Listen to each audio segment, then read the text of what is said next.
Thank you, County Executive, and I heard you're the first and only, and after you, they're going to retire the title of County Executive because you're the one who's defined it in this county, so you've done a phenomenal job.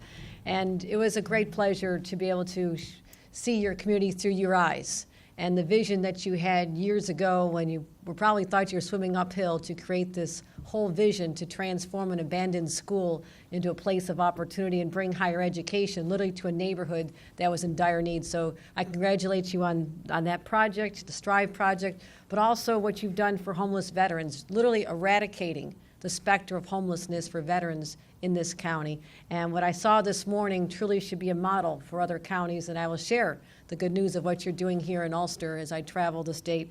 And as you mentioned, I've traveled it a few times.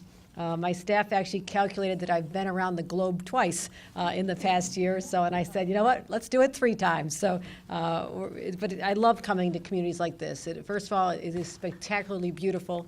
You only need to walk outside and be struck with the awesome beauty of nature that this area is blessed with. And to stroll around the campus this morning with President Christian, your pride is also so apparent, and not just what you're doing to integrate this great institution with the neighboring community, but also to give young people a chance. And that's what this educational opportunity is all about. And we had a chance to tour your 3D printer and I never knew what a 3D printer was until I got this job, and now I realize that is transforming the ability for creative people who get an education here to take their ideas and take them to market and to commercialize. And so it is really amazing what I see going on here. So I feel blessed to have this position on behalf of the governor to go to communities and places like this. We also are very fortunate to have our PSC chairperson here, Audrey Zibelman, and Vice President of ESD, Jeff Nordhaus. Their entire broadband team of what they're doing for the state of New York will go down in history as nothing short of transformative. And you will say, I was there. I was there the day we took the first major steps toward taking our state, parts of it, out of the dark ages and into the light.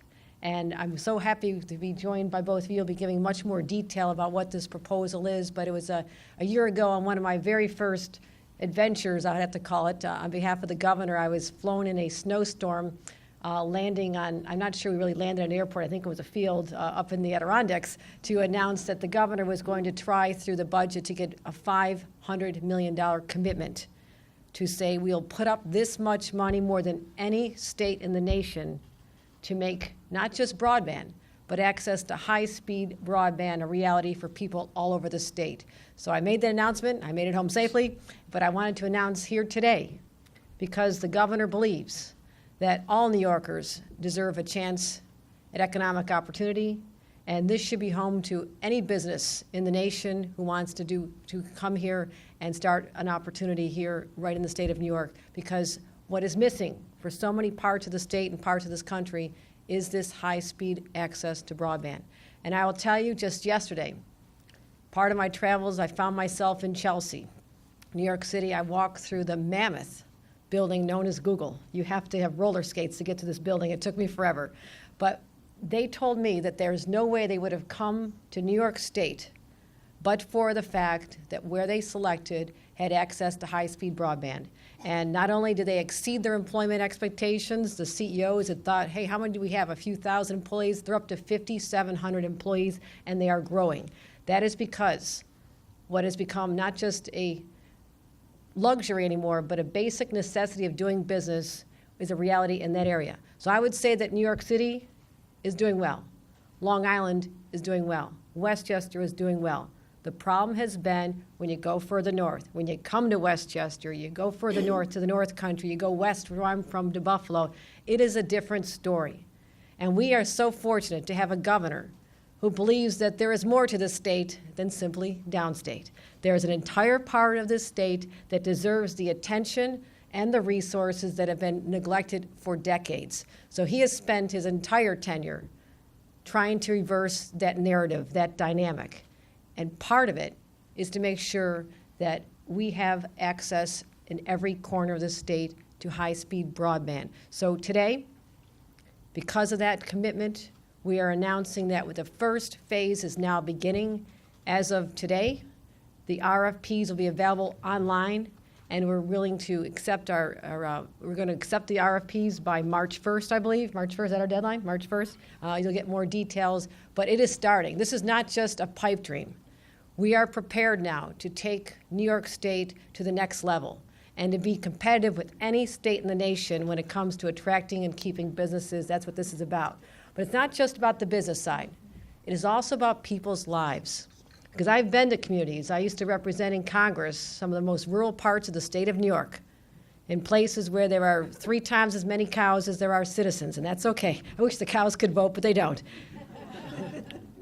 But what I saw there were farmers who the only access to market they had was the fruit stand at the end of their driveway. Now they'll be able to have access to markets not just nationally, but around the globe. And I also heard stories when I was in the North Country a year ago. The son of an elected official had to go with his parents every night to sit in the car in the parking lot of the local library to get access to internet to do his homework. And they were asking me, how are we going to apply for financial aid for college when it all is done electronically? How is a young entrepreneur who comes up with a brilliant idea able to come up with this, put it on the market, if they don't have access to broadband? This is going to be a game changer, ladies and gentlemen. This is a game-changing day and a game-changing development. And I will close with this part by just simply saying, when I was at Google yesterday, they acquired YouTube. Fascinating to see their studios. They told me the story of how there was a woman who had been impoverished.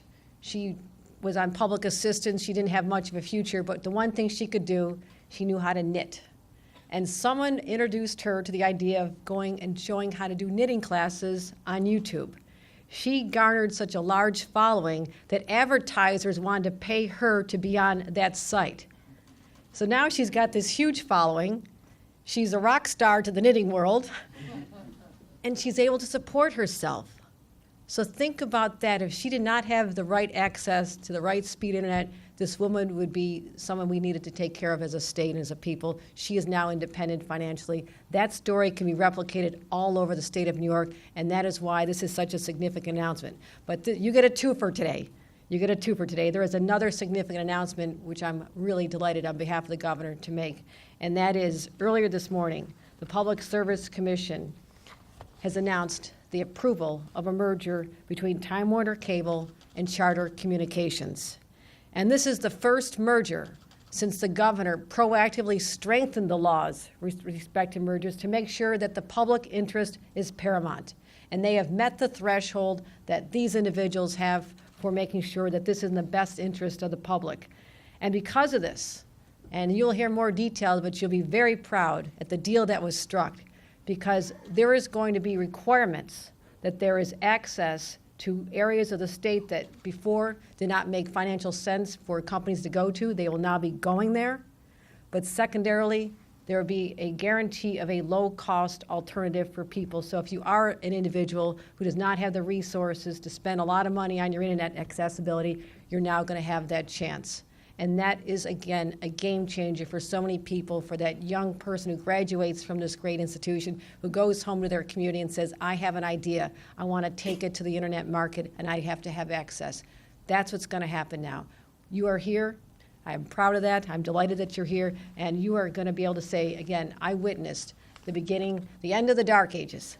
The end of the dark ages as we shine new light on the future of New Yorkers because of Governor Andrew Cuomo. And with that, it gives me great privilege to introduce our chairperson of the Public Service Commission. Are you next? Or Jeff? Oh, Jeff. Okay, well then I will not introduce her. I will introduce Empire State Development Vice President Jeff Nordhaus to give you more details about the broadband announcement, and then the chairwoman will be able to explain more about the merger. So thank you for joining us today.